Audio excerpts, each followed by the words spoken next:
भारतीय एजेंसियों की सीमा हैदर से तफ्तीश।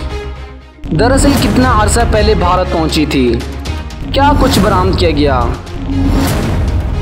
पाकिस्तान से 4 बच्चों समेत भागकर गैर कानूनी तौर पर भारत जाने और हिंदू नौजवान सचिन मीना के साथ शादी करने वाली सीमा हैदर नामी खातून से भारतीय इंटेलिजेंस एजेंसियां और एंटी टेरर स्क्वाड मुश्तरका तौर पर उससे तफ्तीश कर रहे हैं।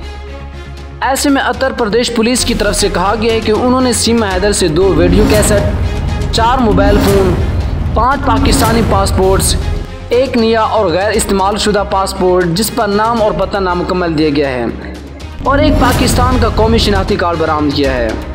हिंदुस्तान टाइम्स के मुताबिक उत्तर प्रदेश के director general of police office की तरफ से बताया गया है कि ATS ने दौरान तफ्तीश सीमा हैदर से अहम मालूमात हासिल की हैं।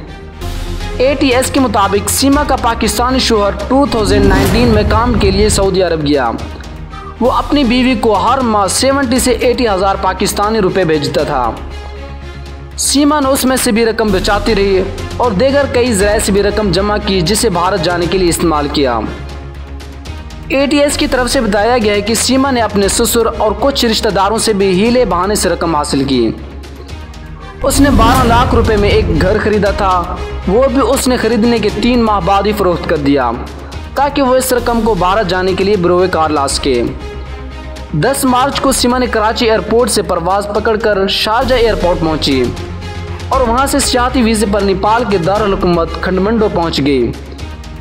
उसी दौरान सचिन मीना 8 मार्च को गोरखपुर गया और 2 दिन बाद वो भी काठमांडू चला गया। वहाँ दोनों एक होटल में क़याम पजीर हुए। उसने सीमा को काठमांडू एयरपोर्ट से लिया। दोनों होटल में 7 दिन मुकीम रहे और फिर सीमा वहाँ से वापस पाकिस्तान चली गई। ATS के मुताबिक सीमा फुकरा से बस में सवार हुई और सिद्धार्थ नगर से भारत में दाखिल हो गई। वहाँ से वो लखनऊ और आगरा से होती हुई 13 मई को गौतम बुद्ध नगर पहुँची, जहाँ रबूपुरा के इलाके में सचिन ने एक फ्लैट किराए पर ले रखा था और दोनों उस फ्लैट में इकट्ठे रहने लगे।